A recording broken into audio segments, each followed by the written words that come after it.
Hello, my internet friends. Welcome to the Rigel show.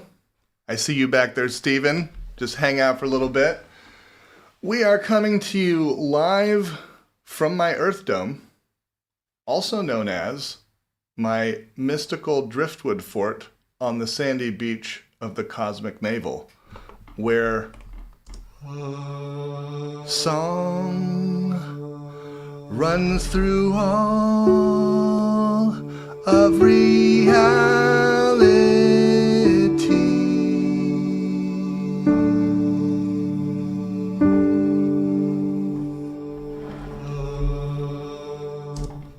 Okay, that's where we're going today. For those of you who are maybe just now paddling by on your own piece of driftwood, looking for some playmates to build a fort with, you are welcome here. This space is a playful Theotokian riparian zone that seeks to integrate traditional values, modern values, progressive postmodern values, and that which is emerging on the bleeding edge of the noosphere postmodern values. If you want to join in the fun, all you have to do is click that little link that I pinned in the chat and break the fourth wall with me. Hey Sam, nice to see you out there. Here at the Cosmic Navel, we finger paint, we smear together, scaling and spreading.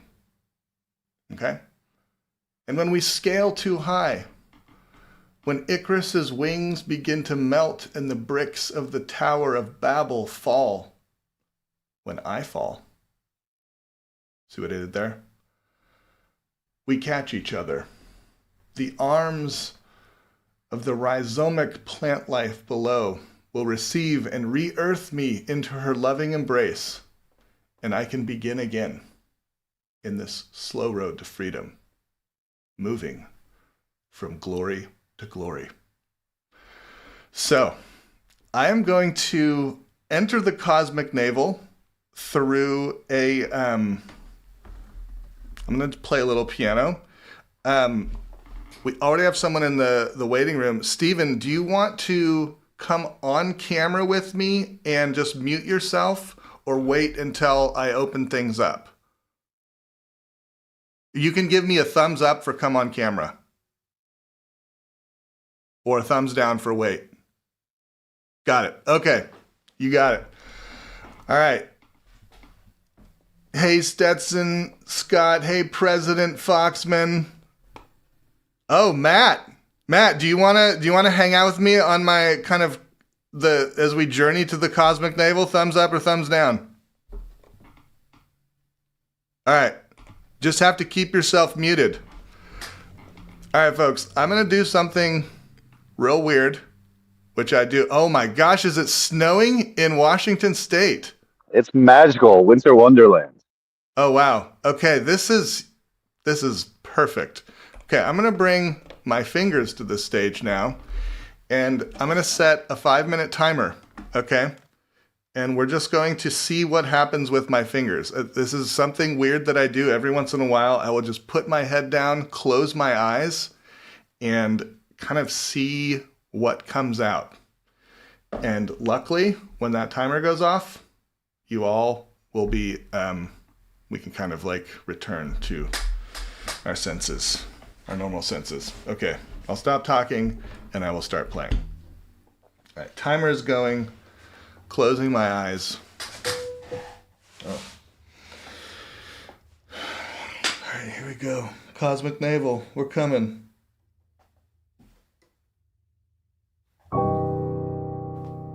Oh wow, that's got some raunch.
Okay. Timer just went off. Wow, that was weird. Could you hear that?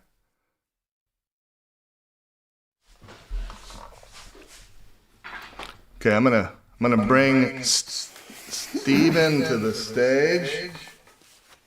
Let's see here. Take Rigel's fingers off. All right. And hey, Steven. Hello. I'm hearing an echo. I don't know if that's coming from you. Can you try muting yourself real quick, just for fun? Yeah. Okay. Yeah, for some reason it's muting. It's echoing, but maybe that's my fault. Let me see if there's something else coming through. All right, I'm bringing Sherry on. I only have one window open, so. Okay, that's And no other devices on. Hey, Sherry. Hi. okay. I'm going to remove somebody here. Did that change anything? Just a sec.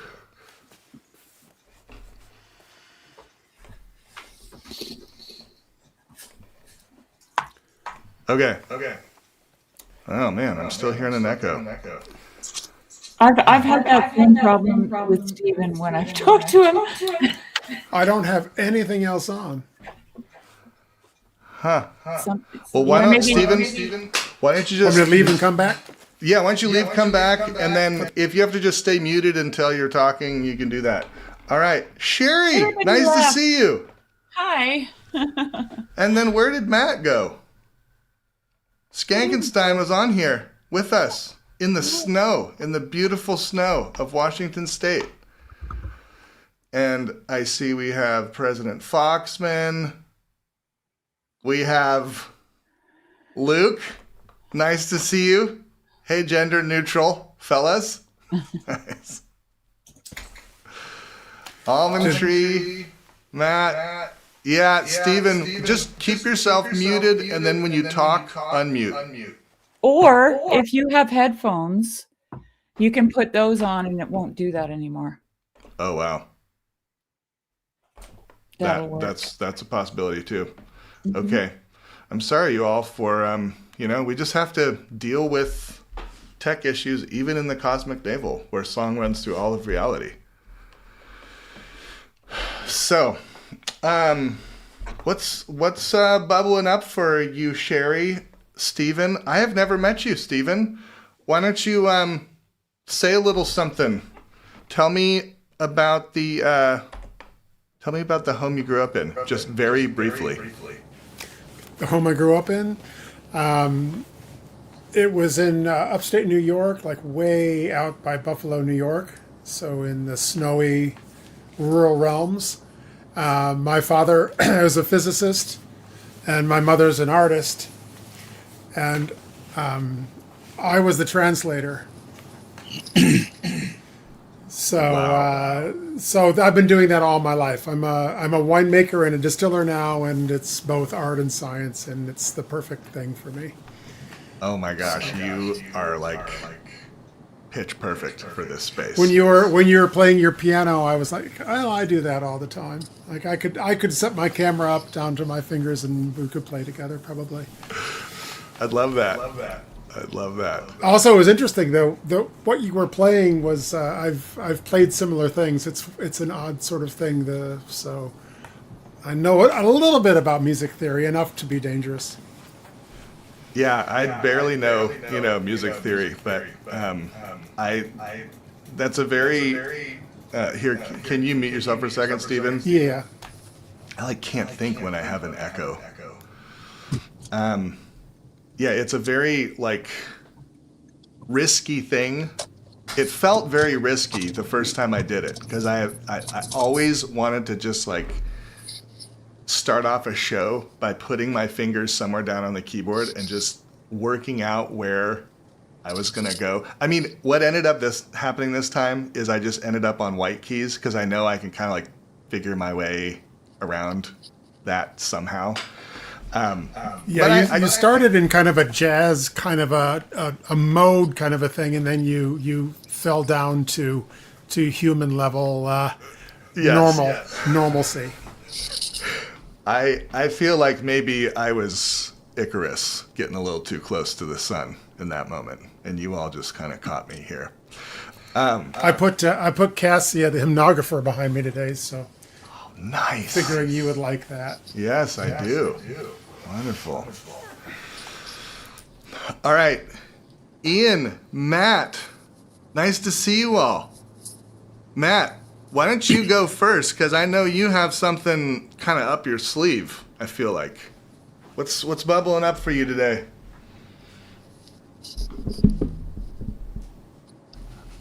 Just waiting for all the reverb to die down for a second here. It's been bouncing back and forth and back and forth. It's very fun and Has it died down? oh wait, no, that's my problem. I've got there we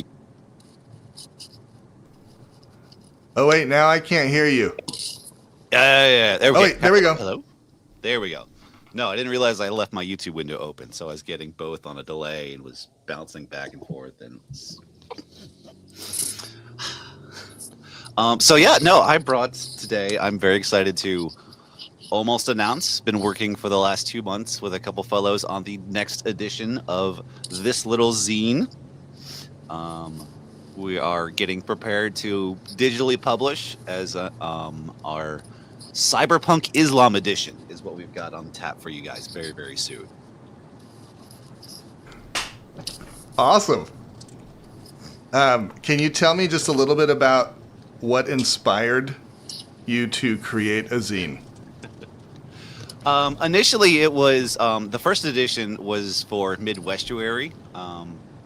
Which I was at. Trying to figure. Yep. So if you were in Chicago in August, and the big thing I was thinking of then is like, what is something that I can do to help allow folks that aren't able to make it to still participate somehow. So I talked to some friends that I knew were either over in Europe or just knew weren't going to make it, and asked them, would you? I know, essentially like write up like a 1-page estuary pitch. And so I collected a bunch of those as a way to help make presence in Chicago, those that couldn't be physically present. Yeah. And also I'm a reader of books, and this is very much, there are some voices around here that are very post or kind of reveling in like the digital, so like post-literacy YouTube video age. And I feel like there's still a lot of gas in books, in writing, and the act of long-term reflection before you speak your mind. And so I was really excited at the thought of creating a product that would let us kind of compare the two mediums, and we're already starting to notice that like they just afford different types of dialogue. Yeah, sorry, I missed some of that because I was trying to mute Ian, but it like wouldn't allow me to mute, which is strange. So Ian, I just removed you, but you come on back. The road noise was like kind of, it was dancing with your words, Matt. Yeah, when I saw, I don't know if I actually saw your Midwestuary zine, but I knew, I think it was announced like from the stage maybe, and I knew that when I would someday have to meet you, and we would be friends, because it reminds me of like, 4th or 5th grade when like, of course, you just make a zine at that age, and I think I made a zine, and it was a very creative, fun process. What a nightmare these things are to format. Oh my God! What is a zine? I'm sorry. Somebody filming It's basically like a self-printed, very DIY, like short for magazine, but okay, less than a magazine. So like this is like I literally just printed this off at the local library. This is like standard paper folded in half. But the process of trying to double side print 40 pages. 40 pages. I think this thing is big. I've got This is 24. Cost me about $4 to print this. So this is 40 double-sided pages of text. Whoa, And then- that is a lot longer than I was expecting. Me too. Like we were shooting for like so this is a series of short stories, and we were shooting for like 1,500 to 2,500 words. And of the 5 entries I have so far, only 2 of them made it under that limit. Everyone else blew past that by 1,000 words or more. You know, Wow. my grandmother was the editor of a little zine, now that I know what that word means, called the Rocking Chair News. It's fantastic. Why is that not surprising? Yeah. Oh, Did I fix my echo? You did. yeah, Yeah. Woohoo! pretty much. Yeah. I'm hearing a little echo, but it's like, Yeah, if you don't put the microphone right in front of the speaker, it helps. oh, yes. Well, can I share something? Oh, here, you know what, Stephen? I'm going to turn on echo cancellation for you. Now try saying something. Saying something. Oh, wow. Look at that. Okay, we did it. It We did actually it. Yeah. only happens when we say something, but now that's gone too, so that's perfect. Sherry, what was you going to say? Well, I wanted to share. I'm going to kind of like weave these throughout the conversation, but I got this really great book recently, A Mind Like This, full of poetry. And I'm in love with this woman's poetry. So I thought I would read one that actually, this one, Daniel's not listening anymore, unfortunately, but I listened to Daniel's conversation with his wife this morning, and they were talking about skills and what it means to have skills. And this poem popped up, so I'll just read it real quick. It's called All Trades Their Gear and Tackle and Trim. Hopkins got it right, the way the mind delights in shop talk, jargon. Love of craft becomes a love of tools and words for tools and words for skill in using tools. The haft or maiden, cullet, shaft, or frass or frit. The great saw blade goes dishy ripping oak. Flaws in your Sunday color supplement are called hickeys, and cursing pressmen know they're caused by specks that they remove with hickey pickers. Adobe sells alternate ligatures and glyphs. This need to differentiate, this passion for precision, peeled your hand out of a paw, just as using it in a 3-jawed chuck or 5-jawed cradle grip slowly changed the brain, learning to fashion tools from stick, rocks, words. So farmers have farriers, barrows, farrowings, harrows, creep feeders, teasers, drenches, gilts. And some of us, hearing scumbling disgust, listen harder to artists, finding our reward in Strathmore 4-ply plate finish Bristol board. That's nice. Yeah. Lovely. What drew Reminds you to me that? Go for it, Stephen. And in barrel making, there's I think something like 52 tools that are specialized just for barrels. They're used nowhere else. Yeah. So yeah, you find them in museums, and that's about it. Well, there's so many cool names for tools that you use for spinning or processing fiber. One of my favorites is this thing here. It's called a nitty naughty. Nitty naughty. And this here is called, this guy, it's for winding balls. It's called a swift. Because it goes around and around and around. I always imagine they must be describing the bird, which is like a swallow, a swift, right? Mm-hmm. Yeah. But I don't know. Fun words.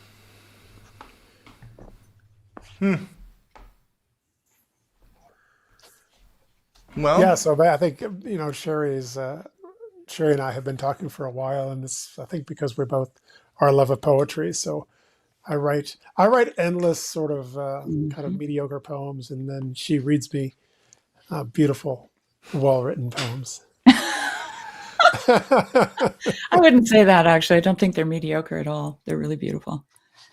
I'm I mean, always do you, the recipient of a fresh off the presses poem by Stephen on the regular. Yeah. Stephen, do you want to read one Mm. here on the I could. Cosmic Navel? I could love read that. today's. I write most days. Oh my gosh. Mhm. Yeah, it's out of hand. No, it really is. It's out of hand. So this is called recession.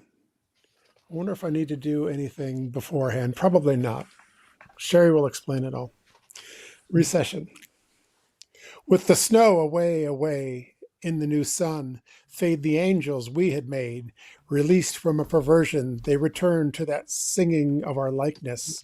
O choir, I hear your airs and see your surprise. Was that me or was that you?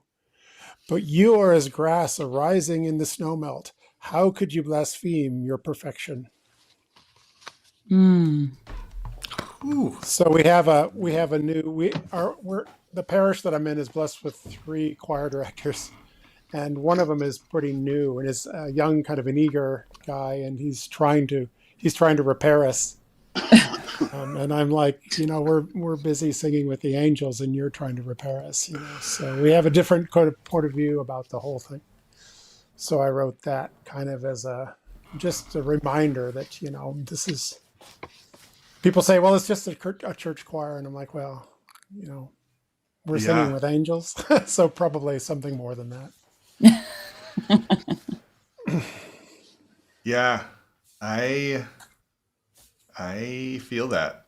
It's interesting how many kind of strong opinions can come up around church music. Mm-hmm. And for me, I think there's a tendency, and I don't know if this is like a thing with Orthodox converts or I don't know, or if it's just like the world seeping in. But there's this kind of conflation between beauty and accuracy that kind of tends to creep in, and that makes my skin crawl. Mm-hmm. I got a theory. Say it, okay, Sherry. I knew you'd have a theory. Well, it's about it's the samurai thing. I don't know if you know the samurai analogy, but the samurai has to learn to do things absolutely accurately, perfectly. Every move, every contemplation. Another interesting thing about samurais is that they have to speak from their heart. They can't repeat what they've been told. They have to put it in their own language. But anyway, they learn their craft, their skill. And this was a really cool conversation with with Daniel and Michelle this morning on OG Rose's channel. They learn the skill but then they're told that when they go on the battlefield, they have to forget it.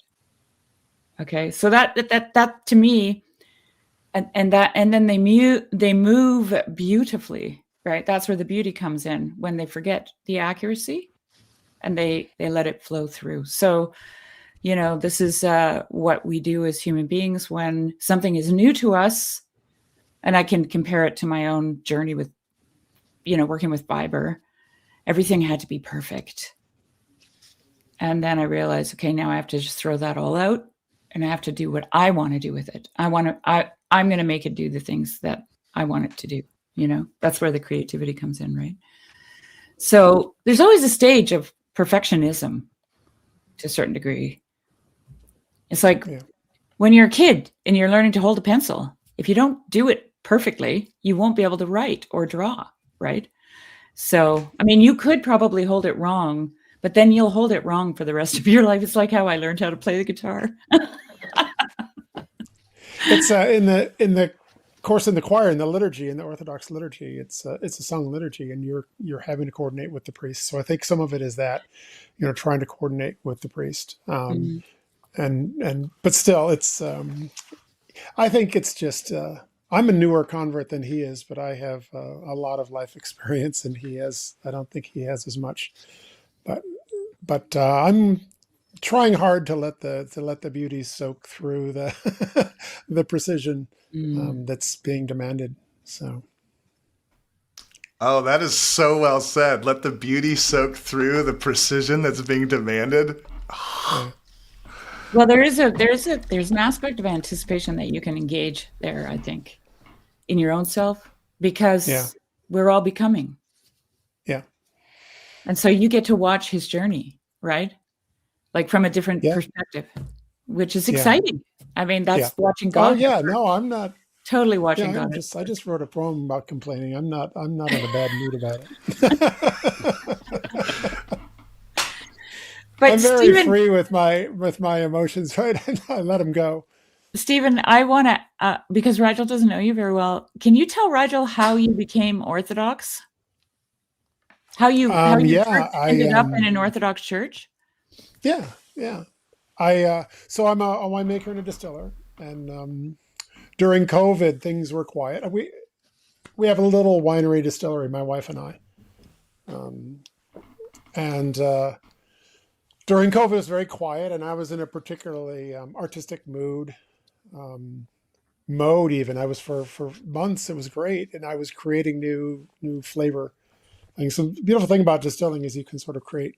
In winemaking, you're trying to let the vineyard create the wine. Hopefully, it doesn't happen that much anymore, but hopefully. But in distilling, it's all creative. It's all you have your own. You have a blank slate, you know, and you can create whatever you want to create. So I was in a particularly creative mood, and I had been working through well, what tastes good, you know, and I had come on this old recipe, mid 1800s Paris liqueur recipe that called for the use of myrrh. So myrrh is an incense, right? And so back then they were using all incenses were always thought of as flavor things. In the ancient world, incenses were flavor. So I was doing stuff with expanding out, you know, what are the different incenses there are in frankincense and myrrh, of course, the ones we know really well, but there's a bunch of others. And so I was playing with that stuff, and I was winning awards. I was winning nice awards for these spirits that I was making with incense. And I thought, that's weird. It seems like humans like incense in this way that, you know, I guess it makes a lot of sense. I mean, the most valuable spices in history are incenses, right? So that should be like a hint. But, you know, we're all kind of dense, so we work our way through it. But so I thought, well, this is just such a fascinating thing. And so I started asking people in my industry, you know, that seemed interested in what I was doing. Well, let's explore it more. But all they wanted was like, what did you do and how can we do it? You know, there was no desire for, you know, for a philosophical sort of investigation. You know, why do humans like incense? You know, so. So I finally got kind of frustrated, and so I Googled it. I Googled, you know, who takes incense seriously, and number one was the Orthodox Church. So there's a seminary nearby, and I called the seminary and said I'd like to speak to a priest. And so I was never been religious my whole life. I'd never been to a church service other than a wedding or a funeral, right? So there was nothing. So I was coming for nothing, and I had these, you know, these ideas. Well, when I call the seminary and tell them, you know, I'd like to speak to a priest, I'll probably get a pretty quick, you know, answer, right? Because here's this new soul for you to play with, and but they didn't call. They didn't call back, and a week later, I called them again. I said, you know, I'd like to talk to a priest, you know, and so I didn't get back. They didn't get back to me the second time, and the story is long. So I called. I had a friend in Canada who was a friend of Jonathan Pajot. That he was a carver, and I knew him, and he had gotten me in touch with Jonathan because Jonathan was visiting that same seminary a year ago. But anyway, I say that because I went to Jonathan's website, Symbolic World, and I went in the chat and looked for someone that's interested. You know, in theology that looks like they might be part of the Orthodox Church. So I found someone, and he said, "Oh, call this priest. He lives right near you." So I called him, and he said, "No, you don't need to talk to me. You need to talk to this priest near you." So I was going to call that priest, but he called me before I had a chance to call him. So it's finally someone that has an interest in my soul. I was so happy. My soul is this priest is going to be the one. He's interested. So I go over there and he says, "What brings you to the church?" And I said, "Well, incense."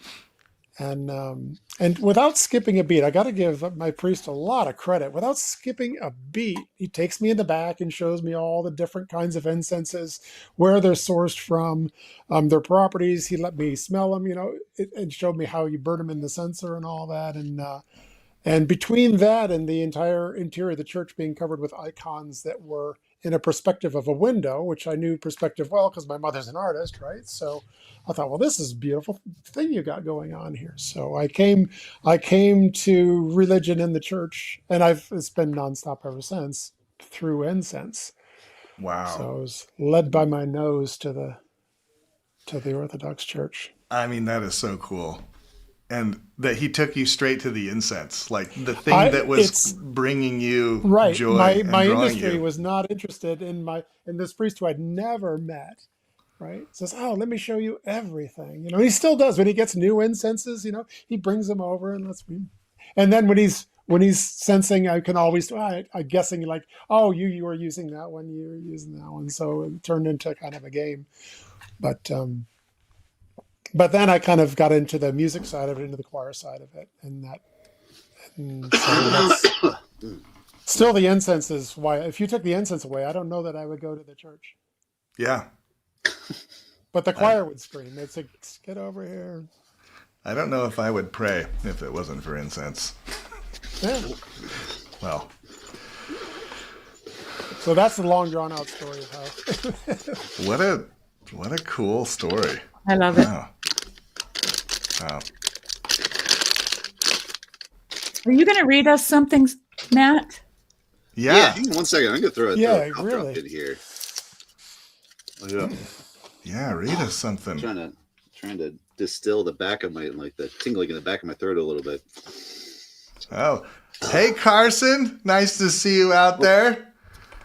Carson is part of the 100 Days of Creating community, 100daysofcreating.com, where we bring together people who want to keep coming back to their work over time. I am so excited to not be able to count this as, my day of creating finally and get back to the balloon animals and start showing that off for you guys. It's part of it's like, I can't really get like this counts. This definitely counts, but it does count. Yeah. But I'm excited for the visual phase change in a minute here. Nice. Well, you want to share a little something? Yeah. I'll give you a little taste of what's to come in our zine here, to be found at this little zine at substack.com. So a trailer, if you will. This is from one of our contributors here. All right. The sempiternal neon suns were dimming, and Taleb was far from the Ummah. The dimming of the city lights was supposed to occur after the Adhan, but this far from the city center became easier to believe the conspiracy theories that the dimming of the lights had more to do with managing the brownouts of an overextended power grid than it did with adding a visual component to the call to prayer. Normally, the call to prayer was a source of peace that grounded Taleb, but today was not a normal day. Taleb typically carried his own prayer rug on his person. It was the one luxury he afforded himself. Humility in all things, but when one was communing with Allah, surely a little extravagance was permitted. Taleb was always ready to prepare a table for Allah in the wilderness. And shouldn't that table be just as much an artifact of heaven as it was the product of the robotic sinews of Malakul's finest textile printers? When he got to the workshop, his uncle had taken an immediate interest in Taleb's new shahada, his prayer rug. He was already schmoozing before Taleb even had a chance to secure the deadbolt on the door to the workshop. And in his roundabout way, he made it socially impossible for Taleb to politely refuse to let him borrow it. Go backwards because the printing is... It's such a beautiful piece. Thank you, Uncle. My knees are so old. I'm sorry to hear that, Uncle. It's such an unnecessary burden for you to carry on this errand for me. About that, what sort of mysterious errand am I running for you anyway, Uncle? At this, he shushed me. All in good time. He redirected me towards the percolating teapot. Now that I was seeking information from him, he relished the attention and the suspense. A most auspicious business opportunities come my way, Taleb, and I need you to go and pick it up for me. Now that you're a man, you're responsible enough to be entrusted with weightier tasks, and manly responsibilities also promise manly rewards. What responsibility, uncle? He clapped his hands, and immediately the kettle started whistling. Grinning through the cloud of neon-inflected steam, he said, I have acquired a djinn. Ooh.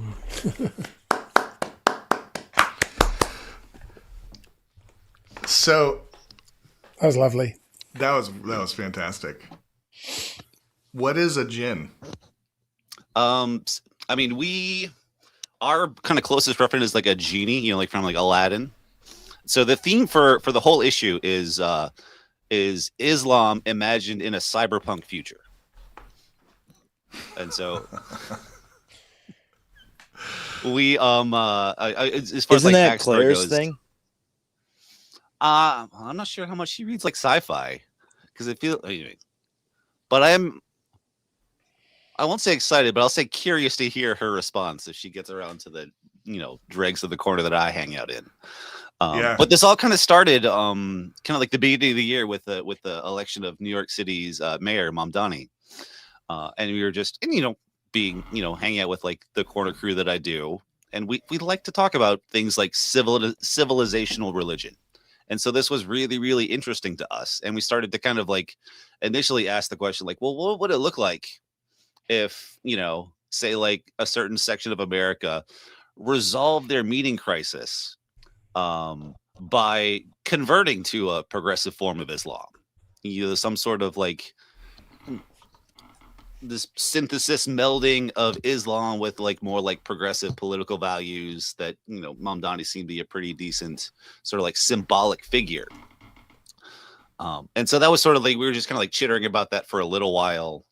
My own IRL book club, we just started reading the Arabian Nights, and so that was kind of like churning in the back of my mind. And I was running a job I was doing some like food courier stuff, working for like Uber Eats, which is a very cyberpunk job if ever there was one. Delivering human products for robots. No. I'm in the Seattle area. But so I was running one of these jobs, and I was like, parked my car. I was walking to go to the restaurant and get it. And I was like, as I was walking down the sidewalk, I was immediately like arrested by this image, and I like quickly took a picture of it because I saw on the curb a Tesla Cybertruck that was parked right next to like a little like plastic A-frame sign for like a halal food market. And I was just like really struck by just the juxtaposition of the two images, and immediately like sent a some of the folks like, forget progressive Islam. What about cyberpunk Islam? Because I mean, like if you've read the Arabian Nights, it's a lot of them start off like very kind of like urban, very kind of like market oriented stories. They're merchant stories for the most part. And so a lot of them, it's not hard to kind of like reskin Arabian Nights stories in a cyberpunk future. And that juxtaposition of images just kind of like really kind of like took off in the group chat, and we were just like memeing about it for like 4 hours straight until somebody's like, well, maybe we should do like a longer form project on this. Wow. And that's awesome. All from a Tesla and a little halal sign coming together. I got another poem that I want to weave into this now. Woohoo! Woohoo. And I want to hear from Ian. Yeah, this is short. It's called Why I Hate Storytellers. As somebody who's been trying to write one for 2 months, I kind of hate myself too. You'll like I'm this. ready You'll for like it to be exercised. Professional storytellers creep me out. Their vests and ribbons, long skirts, picturesque hats, their shouts and whispers, hands fluttering like bats, relentless eye contact staring me into a squirm. They're the Siegfrieds, Roys of story, cracking whips, forcing sullen stories to sit up, briefly paw the air, snarling as they leap through rings of fire and landing on heavy paws. Good stories sneak up. They're glimpsed overhead from the booth behind you at the diner, from the back seat, 6 hours into the trip, on the radio, half over when you tune in. Real storytellers are quiet, even reluctant. Casual is their camouflage. After a long march, supper cooked, night coming down, the conversation passed around like a pipe.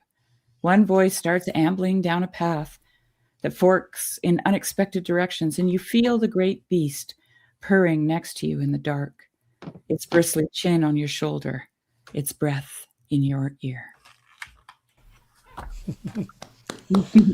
I love that. Nice. Conversation I'm sorry, passed I around couldn't- like a pipe.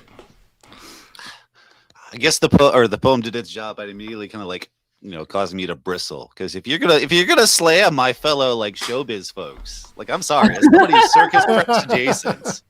I was thinking, oh no, this is like, yeah, it wasn't personal, Matt. Oh, no, it was professional. This is a No, safe. it was great. I love it. This is a safe space to kind of work this out. Because maybe there's. Well, a actually, conversation I in have there. to say, Matt, your story snuck up on you. That the way that you described it, your story literally snuck up on you, right? Oh, let me tell you, like this one, like I learned so much in the process of writing this. Because like probably for the first month was just kind of like pure daydreaming. And I just had like 5 or 6 different images of like maybe the story is going to be about this or this. And I had like, 5 different disconnected things. And it was just a struggle and a slog to write. And then I don't know, like I guess I like sat down in the library, pulled up the blank page, and like everything had been cooking in the back of my brain long enough that I just sat there, and in the span of like a minute, everything just kind of like organized itself into the story it was trying to become. It was incredible. Like Did you ever was test just- it on other people? no. Well, you were in the creative mode, tested on other people to see if it was legible. No, because part of this is I talked about it a little bit with my sister, but no, I haven't tested the story out on anybody. We're flying blind. I'm excited. Ian, what is bubbling up for you today? Well, I was thinking about concepts and conception because I was listening to a Joe Rogan episode today, and this guy, he's the guy that wrote the Omnivore Dilemma. He just came out with a book about consciousness, and he was talking to some Buddhist, like, meditative lady, and she said that she has divested herself of meaning. I was like, whoa, that's a big TLC sentence right there. And so that was interesting. And they talked about it a little bit further. And she basically said something like she's not into interpretation, but more pursuing participation or experience. And so that was one thing that I was thinking of. But she also balked at the word concept. And I was like, isn't concept like conception?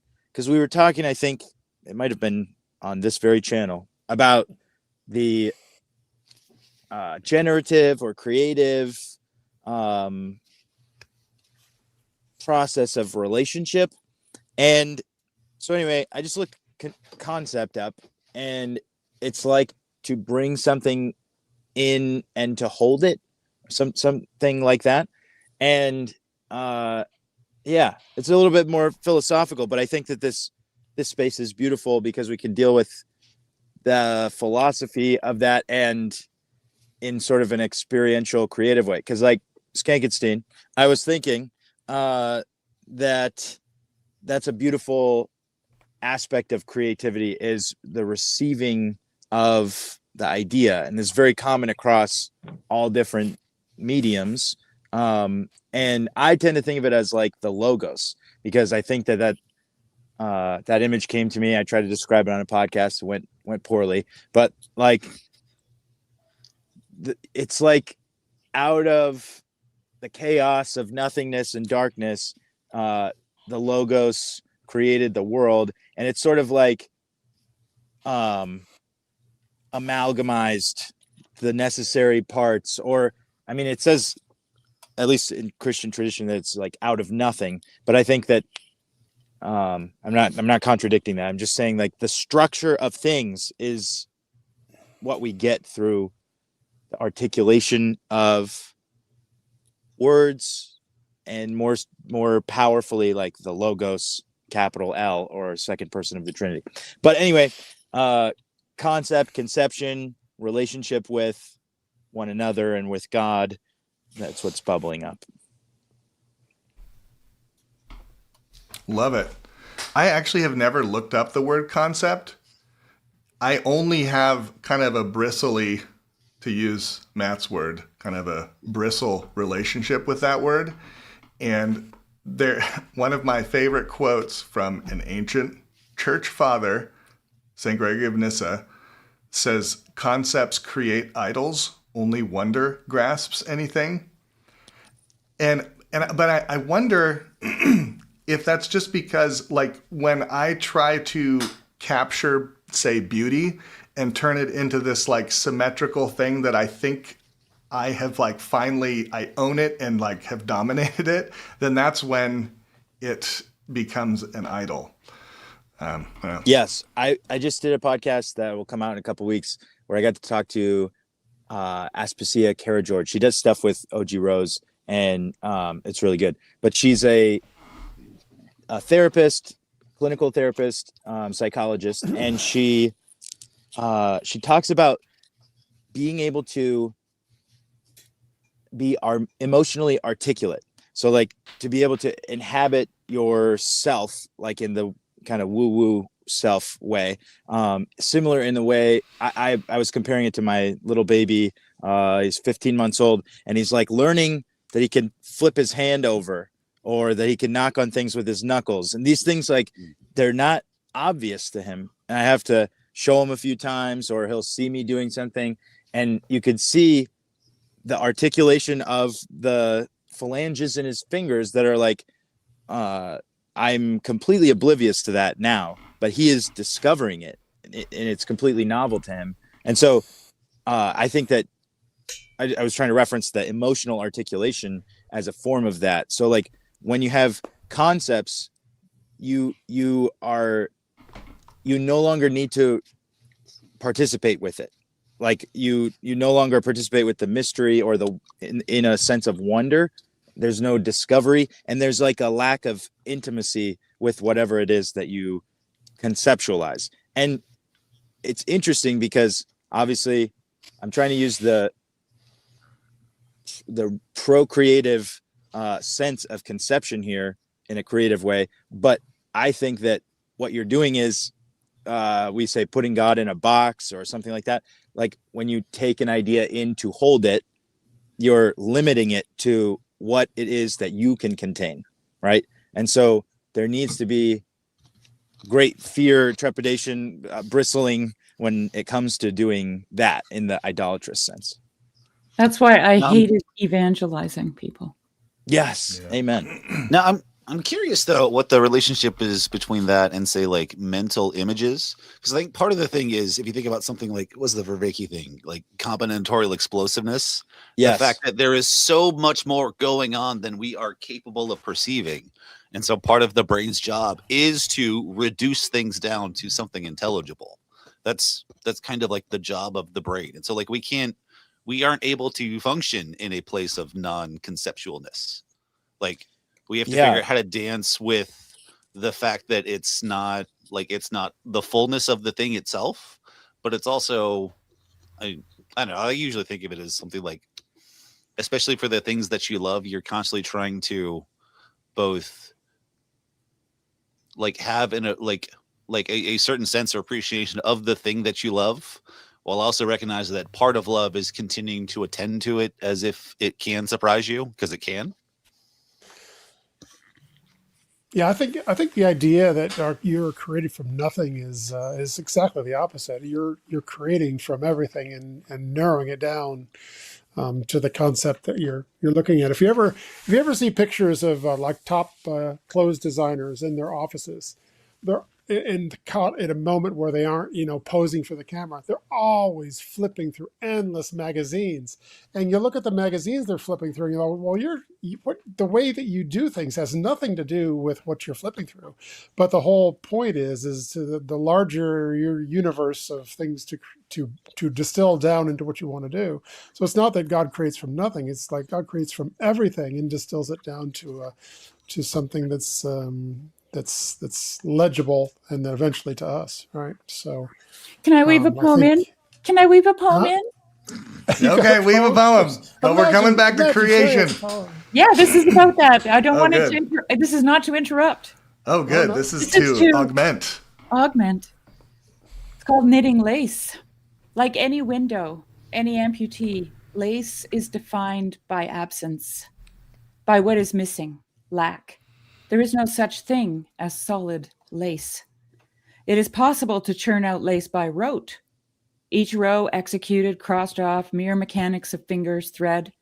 But lace craves full engagement. The moment that you grasp its particular logic, spot the error in the row below, know how to fix it.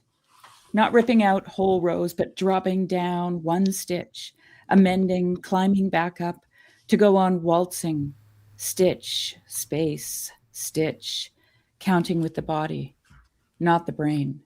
Lace makes you concentrate. No coasting, cruising, mind in neutral, fingers ticking off a rosary of repetitious stitches. Lace takes your best attention, the park bench in your brain, where math and language hunch over a chessboard, leaves blowing past their ankles. Yeah.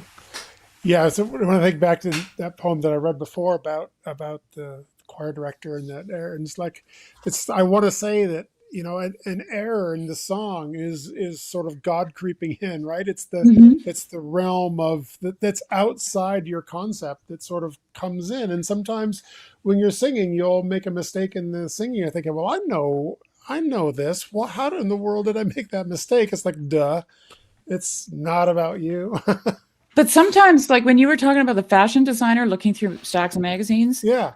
and that's not actually what they make. Like it's kind of like if you find a list of your favorite musicians' favorite musicians, you'd be shocked. You'd be like, "Oh, that's terrible." Right? But I think that what the creative spirit often does is look for the absences. It looks for the thing that's missing that they want, and they add to it. So it's like the fashion designer looks through the pages and pages of stuff, right? I mean, isn't that what you do when you're looking for a flavor?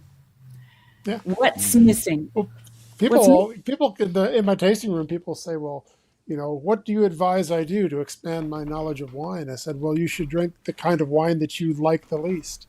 And they look at me funny, and I'm like, well, it's art. Wine is like an art form. The industry wants you to think of it as a nature form, but it's most certainly not nature. It's an art form, and you need to understand it that way. So if you're thinking, well, for example, like a heavy dry Cabernet Sauvignon, right? That's a classic wine. Millions and millions of people love it and have written about it. So if you say, well, my least favorite kind of wine is a heavy dry Cabernet, I'm like, well, so you don't like Cubism. That was just kind of a crazy thing to say.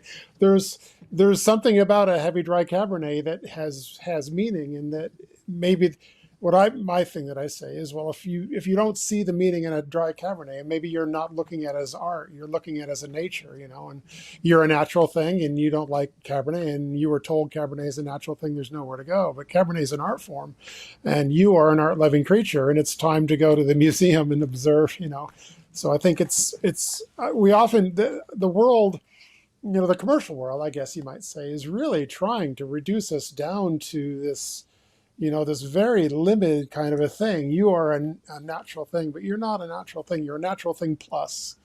And the plus is why that art designer is looking through endless magazines, because he's looking to bring the plus in, right? To make us more what our humanity is, which is something that's far beyond our natural form. Yeah, I think that relates to what Matt was saying, and I really enjoy that wine illustration just because like I feel that way about various like food dishes, people will say like, "Oh, I don't like that," and I'm like, well, I, I find it's very rare that you wouldn't like it if it was prepared well. Like people can have strange taste or undeveloped palates or whatever, but like things aren't things because they're bad, right? And so there's that you said meaning, there's a quality, there's a value to all of the things that are. And then what Matt was saying was like it's almost like there's no such thing as the view from nowhere. And so when it comes to I guess what it is that we're sensing needs to be, there's any number of things that we could be creating, but we're stuck on something and we're drawn towards something.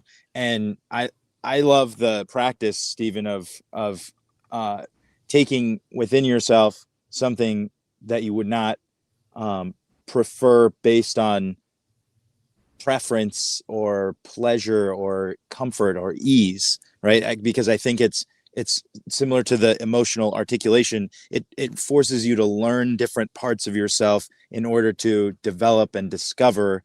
And then I think that allows you to then, like, you come in contact with parts of yourself that are able to perceive in a different way the world, the component parts, the whole, and then to create from that new motion or ability. Yeah, it's like in the Orthodox Church, we have this idea that man is created in the image of God, and then at baptisms, maybe we get sort of like the beginning of likeness in some way, right? So there's a difference between image and likeness, and the likeness that you get at baptism is sort of like an outline in a color by numbers book, and your job is to fill the outline with colors as best you can. So why is he flipping through the magazine endlessly? Why are you supposed to observe the thing you don't like as it in a different way? It's because if you don't, you're going to end up like with a, just like a crayon drawing rather than a masterpiece, right? So you need to expose yourself to a palette that will make the final picture more like the infinite source that it's all drawn from. Something like that. I wanted to riff off of something. And if this is my interpretation of orthodoxy, I should always say this because I've only been baptized for like a year and a half, so I'm like. I feel like the Orthodox and doctors are the same on podcasts. They're like, this, I can't advise any of this. This is all just conversation. Hey, in the cosmic navel, you don't have to hedge. Okay, nice. Yeah, you can just you're safe here. Like my tagline is Rigel, non-canonical but not condemned. Yeah. Okay, so we're just kind of riding in that liminal space. I don't know what you would have to do to get excommunicated from the Eastern Orthodox Church. Is that what you're hoping to have written on your tombstone? I'm exploring it. Non-canonical but not condemned. Yeah. We'll see. Yeah, no, Stephen, I mean, the beauty is like there isn't really an apparatus that I'm aware of that could like excommunicate someone like myself. No, there's not. They would never do it. Yeah. But I wanted to say something. Sherry, I had like this aha moment when you were talking about like the part of the creative process is actually filling the gaps, like seeing what's missing. And that reminded me of like the moment I decided I wanted to start songwriting. And it was I was listening to, it was like some Eric Clapton song that maybe someone else was covering, and it was really beautiful, but the lyrics sucked. And I was just like, oh God, these lyrics just suck balls. But the song is so beautiful. And I started to like try to rewrite it or something. And I realized how hard it is to write good lyrics. And I was like, oh shit. I need to take a class. And so I ended up taking a songwriting course, and I don't know if I'm any better at it, but I'm getting. I got another poem I want to weave in now. Poem, bring it. Sherry's all fired up today. Yeah, no, I'm loving it. I am loving this book. Okay, this is Sherry's flow state. Yeah. Yes. Yeah, this is my first Exactly. date. Sherry, your poem is like the chorus to our our peace pipe conversation. Right. Okay, so this is called How to Seduce Henry David Thoreau. It would help if you could be a loon, or more ethereal, the evening star, or the sound of a wooden flute at sunset. Otherwise, it's going to take all summer. Be more ethereal than the evening star to begin with, then start coming closer. Otherwise, it's going to take all summer. Practice learning to walk like a doe. Begin distant, and then start coming closer. At evening, down there by the water's edge, practice learning to walk like a doe. Don't look at him. Pretend he isn't there. At evening, down there by the water's edge, wearing your hair long and dressed in white, not looking up as if you weren't there, remember that you mustn't say a word. Of course, your hair is long and you wear white. Remember, he knows no girls, only maidens. Silence helps him to seduce himself. Celibates are irresistible. Even knowing no girls, only maidens, his high principles are still wrapped in flesh. If you find celibates irresistible over a whole summer, you might win. His high principles are wrapped in flesh, and mystery might win. But ask yourself why you find celibates irresistible. I'm not that interested, but you should be. Mystery might win, but ask yourself why it would help if you could be a loon. I'm not that interested, but you should be the sound of a wooden flute at sunset. Yeah, I love these poems so much. Sorry, I get excited. One of my first dates with my wife, my future wife, was at Thoreau's Wilderness. We took a walk back through the woods to his cabin. Well, that one popped into my head because you guys were talking about concepts and you know. No, but I'm saying, and I thought it was interesting that Ian pointed out concept, conception, conceive, right? But, you know, I always have to go back to Meister Eckhart talking about this virginal space where Christ is born in you, which is a, you know, think about the language, Christ being born, conception, right? But it's virginal in the sense that nothing else has ever been there before. Mm-hmm.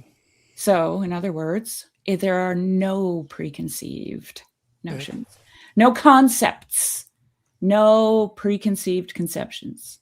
It's and Eckhart describes it as a place of no images, which is where we get our. We walked out to his cabin and back, and my future wife wasn't saying very much at all, which was not abnormal. We're listening to the birds and stuff, and I said, you aren't saying very much, and she said, yeah, the silence is beautiful, isn't it? But, you know, so it's like that's why it reminded me like this of the conversation as well, because she's really smart, and she can take in from silence, I swear. And which is what I think part of what you're pointing out to is that you can pull from silence. You know, we aren't created from nothing. We're created from silence, and silence is not nothing. Amen. And the other part of that poem that's so beautiful is that in order to understand any of it, you have to become, right? In order to seduce Henry David Thoreau, right? You have to become the loon. You have to become the doe. You have to become the wooden flute. You know? Right. And so it's an imaginative exercise that brings you into a space that you have never been before, where you have no preconceived notions, right? Yeah. And then when you turn and look around from there, it's a whole new world.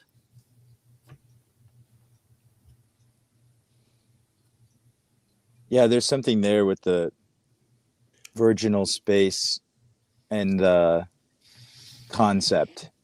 Yeah. I was thinking of the reason I got onto the word concept. I don't even know if she used it, but it was like contraception, because she was against concept. And so I was like thinking about that, like as a we think of that word in sort of an antinatalist space, or just like prevention of life. And there's a part of me that wonders about our concepts and the deadness of them. This goes back to the idolatry. And even all through the Old Testament, there are references to idolatry as adultery, because it is with God that we are to be creating. And like, I want to say that this virginal space is something like a new frontier or a new unfolding. And so it is almost like created anew in relationship with the newness of Christ in you.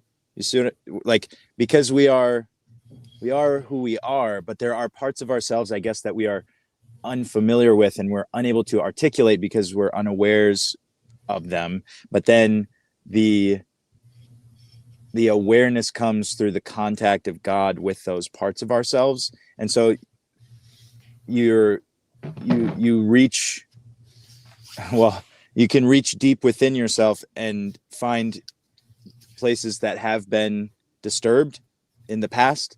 But then maybe there are places of redemption and healing and new life that he can take you that are beyond those scars or those blockages, something like that.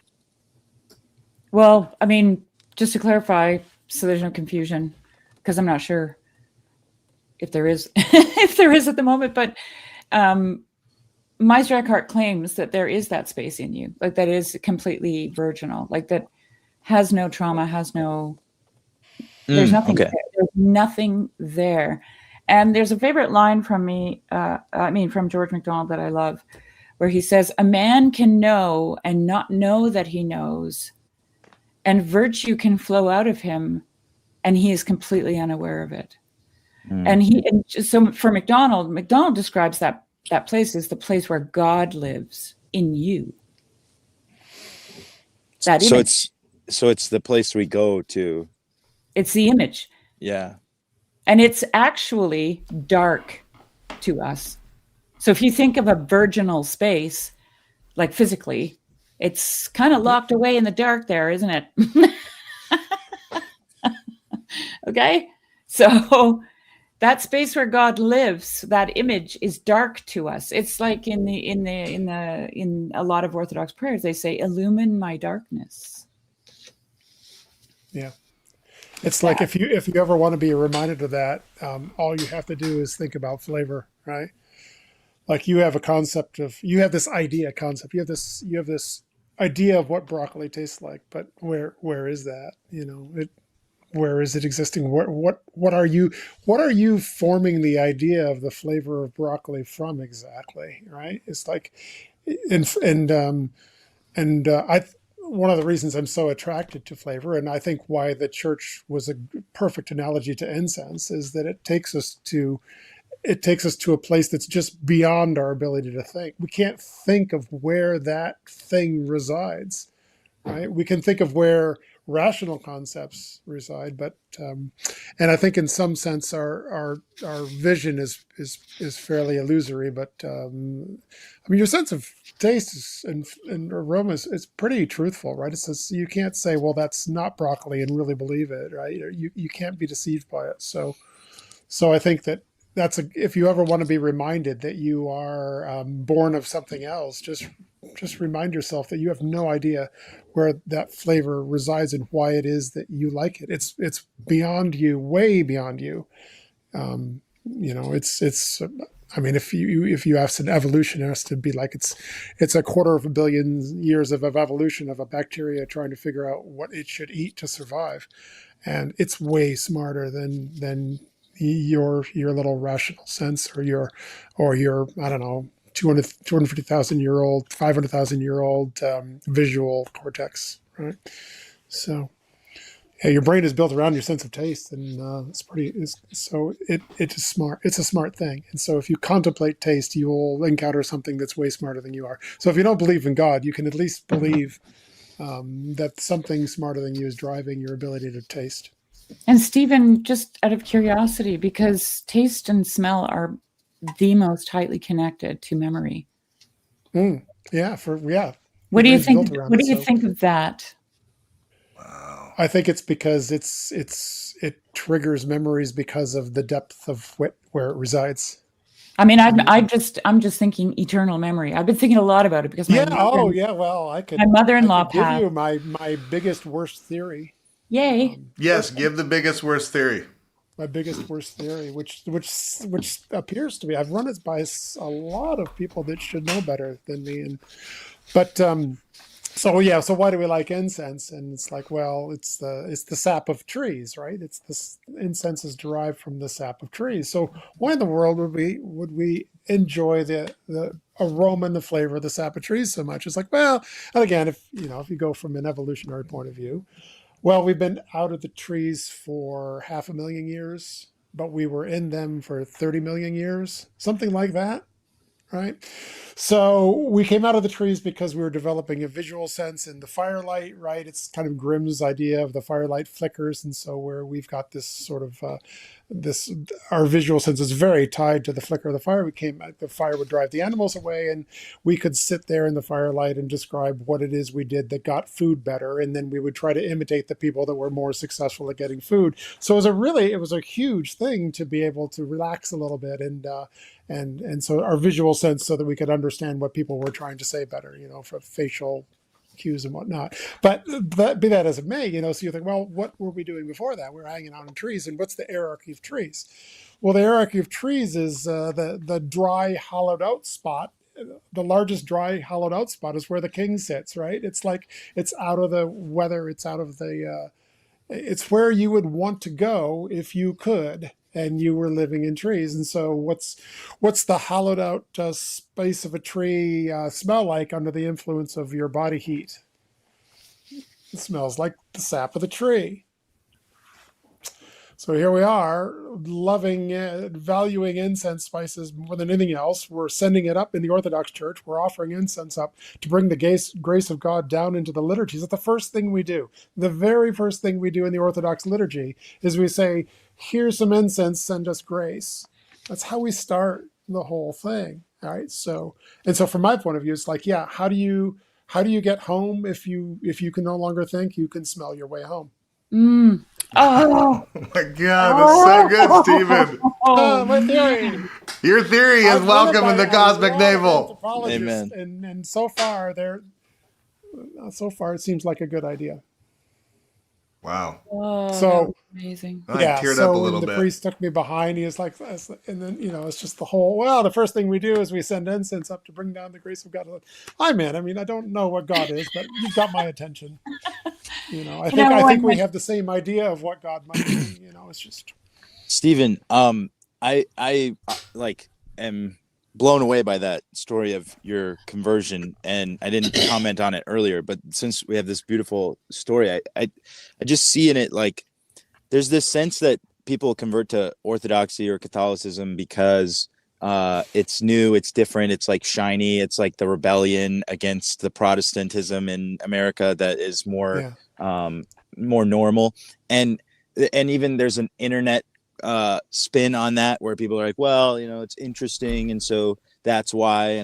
But I think that what you're talking about with incense and why do people love your drinks that you were distilling, it's like that is a much more tangible metric, in my opinion, than just like interesting internet conversations around doctrines or whatever. And that's the level of analysis people are coming up with this theory that's sort of flat to me. But your willingness to step into this space with which you were completely unfamiliar was led by something so much more real than your rationality.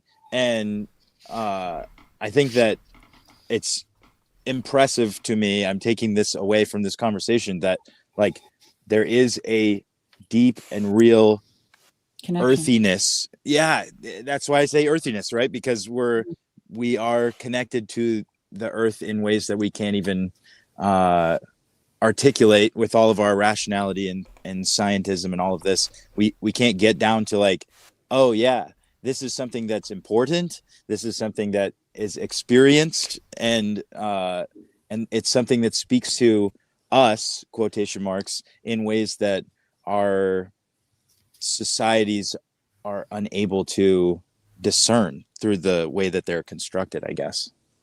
Well, and worse than that, it's science can't discern it either. Like I've been a scientist my whole life, right? My father's a physicist, and if you're a young man growing up, and you go to your advisor and you say, "Well, my dad's a physicist and my mom is an artist," they're going to say, "Well, you should definitely do physics if you can do the math." So I became a chemist, and my whole life, science was saying, we will give you the answers, we'll give you the answers, we'll give you the answers. And then about 20 years ago, there's like, well, we're not so sure we're going to give you all the answers, but we're going to give you most of the answers. And then like 15, 20 years ago, they're like, well, it turns out there's more answers we're not going to be able to give you. And then 10 years ago, and then 5 years ago, they're like, well, it appears that we're sort of conflated with the system that we're studying, so we have an entirely subjective view, so there is no objectivism. So sorry, but you spent your life on a quest for meaning that we can't offer you, and whoops. Yeah. That was part of the state. That was part of the state that I was in. So I was definitely on a sort of a meaning-seeking thing. It's just that it came about the way it did was completely unexpected. It's not, you couldn't have engineered that. I think more people too are coming to that conclusion that there is a meaning, right? There's a meaning that they're seeking rather than a interpretation or a definition. You see what I'm saying? Like what do you think, Ian, about not just the meaning, but like a lot of people have talked about this as a belonging crisis. And so like Stephen said something about home. You can smell your way home. Okay. And when I became Orthodox, I remember going into church for the first time and the overwhelming sense of being home, which was just absolutely mind-blowing to me. Okay. Yeah. Because literally, like, I was raised in, kind of like a handmaiden's tale kind of Christianity. I spent 23 years wandering around in the woods. I can't do that anymore, but I still love God. Whoops.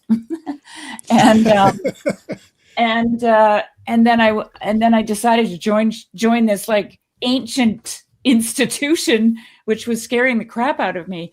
But when I walked in, I was home. And where was home for me? Home was the natural world. The natural world was my church. And when I went into the Orthodox Church, I could see it everywhere in there. The natural world.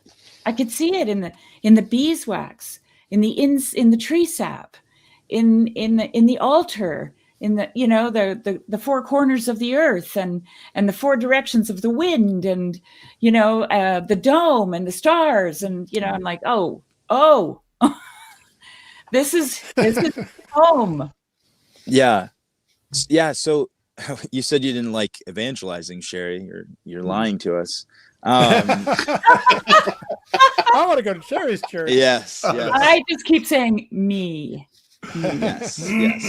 Well, so you asked me what I think. I think that belonging and the way that you define that is precisely what it is, because I think that if we go back to the idolatry bit that we were talking about, that is a simulation of belonging, because you organize around something that is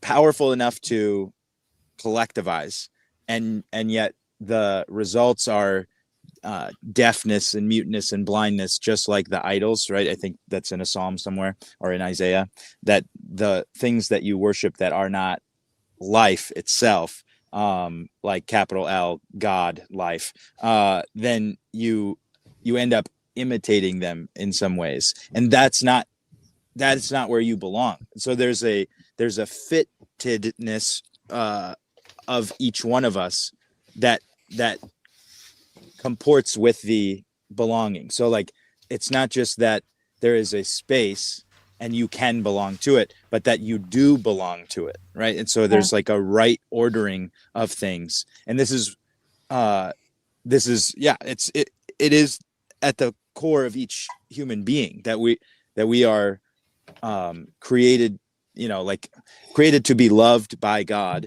and there's many things that impede that relationship from flowering or developing. And I think that there's a deep need in us. It drives so much of what we do. But then there's personal anecdote.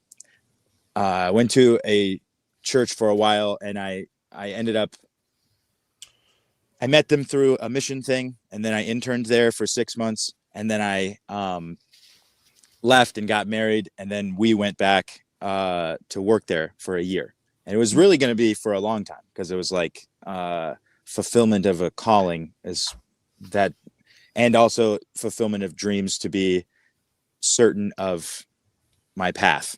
And after 6 months, it was clear that was not going to be viable. And then after 3 years after leaving, it's a little bit clearer, a little bit more healed, that it was for others and not for me that I was called there. And so this whole thing transpired. But when I first went there, one of the things that you notice is on the wall, it says "Welcome home." And it's a beautiful sentiment and reality. There is a deep community there amongst the people. But there, for me, working on staff, behind the scenes, trying to convey theology and doctrines to people, there was a restriction there that I could not align myself with. And it began to like chafe the community or the sense of belonging or the sense of home. And so I do have relationships still with those people that I find myself at home with, but the institution was requiring too much in the way of adherence or conformity or different things. I just was not going to contribute to the sense of home there.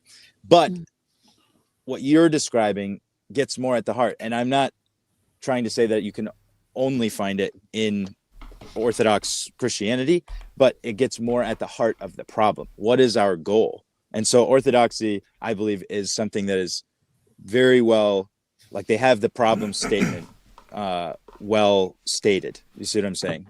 They're aimed at the right goal.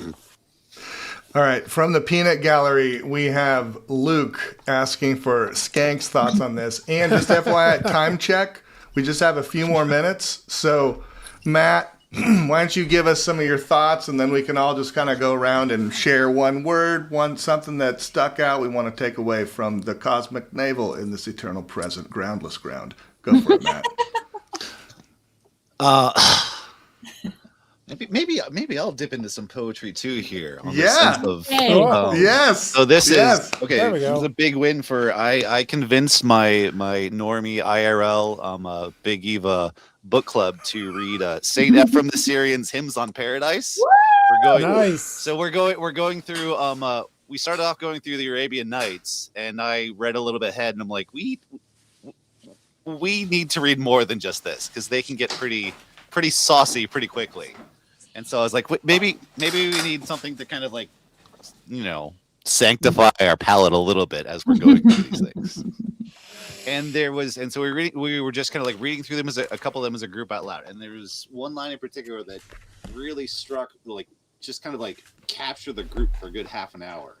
And I think it gets at this sort of both feeling of being home and sense of exile. So this is I'm just going to read the stanza here.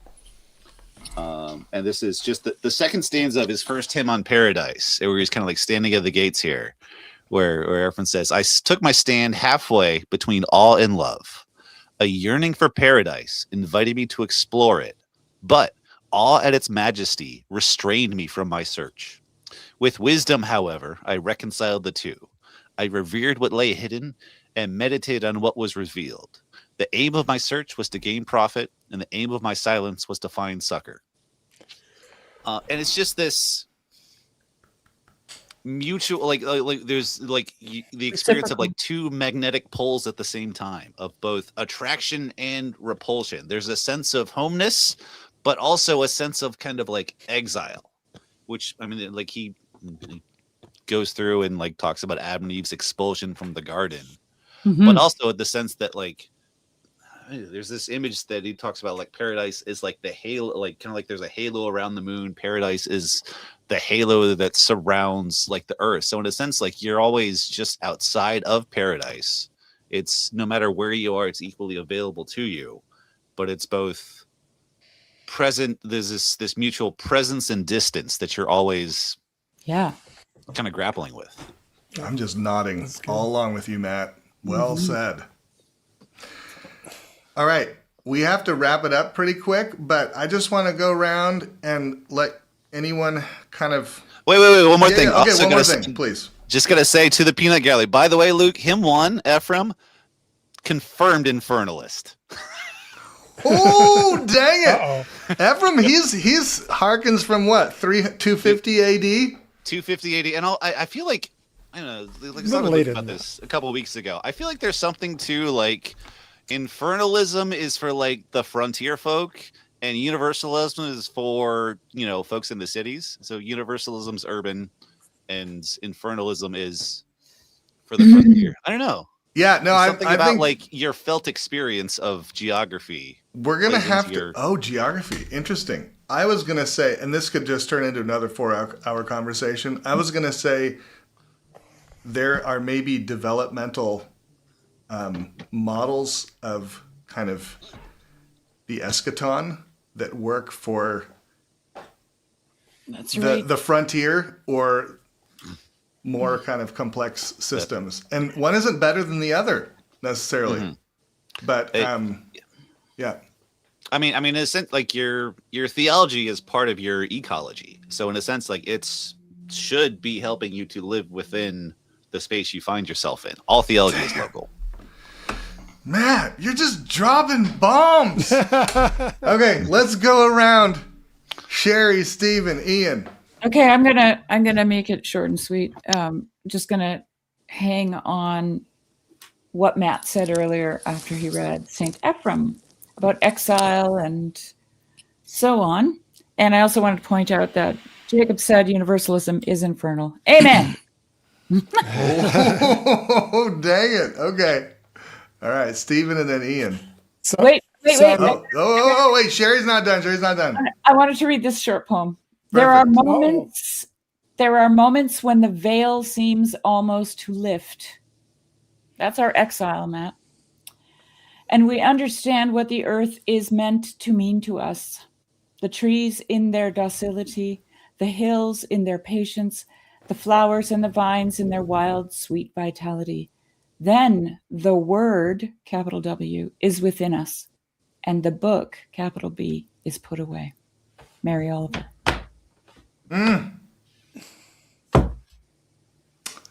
All right, Stephen and then Ian. So Sherry, I think of as my second godmother. I don't know that she is acknowledging that at all times, but I think of her as my second godmother. My first godmother.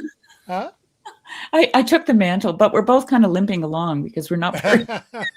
My first godmother is one of the choir directors, and when I had been in the church for a while and the incense idea was wearing down, and she was there singing, and I think she kept sort of leading me towards that. And she's a very impressive person, and I wrote a short, tiny poem.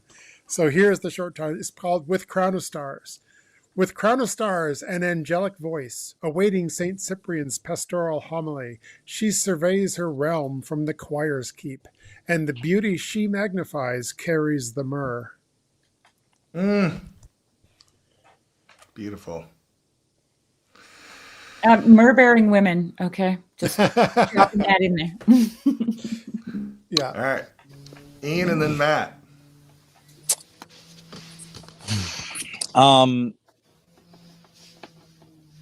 I can't remember because there's too many TLC things, but there was a conversation about hedges, and I think it was Neil and somebody on his channel, and they're talking about the wall in the garden, and I was just thinking about that when Matt was saying the way that our theology is local and it's variable, our sense of vulnerability might contribute to that. So on the frontier, we're feeling a little bit more vulnerable. And so it's good to have like obvious delineating factors between the good and the bad. And then in structure like a city, very complex, it's very difficult to discern these things. And so to learn to incorporate all of those things is a little bit more important. And the thing that I was thinking is that there's a vertical dimension of that space. Like you have the walls around you, and whatever they look like that. But like the true belonging is the garden inside of the walls that is connected to the sun and grows up to it. And so I think that as we navigate concepts, it's like there's an essential need to do the growing. Like let's let these things bubble up out of us, and I'm so glad that we have a space to do that here. Well said. Oh man, Ian. All right, Matt. We'll just say one more time. This little zine, Cyberpunk Islam Edition. I think official publication day is this Wednesday. On Free Williams channel, we'll be having a zine and chill, and we'll have some more readings and discussions from some of our authors. Cool. Yes. Is there going to be a place that you can like? Will you be able to buy the zine and have it like shipped to you? Yeah. No, like once I actually get the formatting sorted, it's Yeah, no. It's 40 a pages, nightmare. 5 Yes. stories. Somehow, one of the 5 stories is perfectly in order, and everything else is just a jumbled mess. Oh my god. For the record, the one story that was not completely consumed by the chaos of Babel was written by a Pentecostal. Make of that what you will. Oh man. You all, I am just feeling so blessed to have you all on this channel. Like, I feel like you all are just like smarter and wiser than me, and I get to host this space. So I'm just very grateful. And the one kind of thing that I'm taking away from this sesh is just the how I think overlooked incense. Like in the hierarchy of meaning, it just hasn't been in my like periphery. And I think it actually needs to be way higher up because it communicates, like Stephen said, a type of truth that, man, it shatters concepts. Well, I don't know if you noticed, but Stephen was bringing the smells, and I was bringing the fiber arts and weaving the poetry. Yeah. Yeah. All right, you all. Well, Rigel, yes. the cosmic navel is the space in the lace, right? Ooh. This Yeah. Oh, yeah. Come on, the space in the lace. I love it. Bringing the poem back. Oh, so good. All right, Sherry, Steven, so great to meet you. I hope you'll come back anytime. I really love all of your big ideas. All right, Ian, Matt, see you all later. Bye-bye. Peace.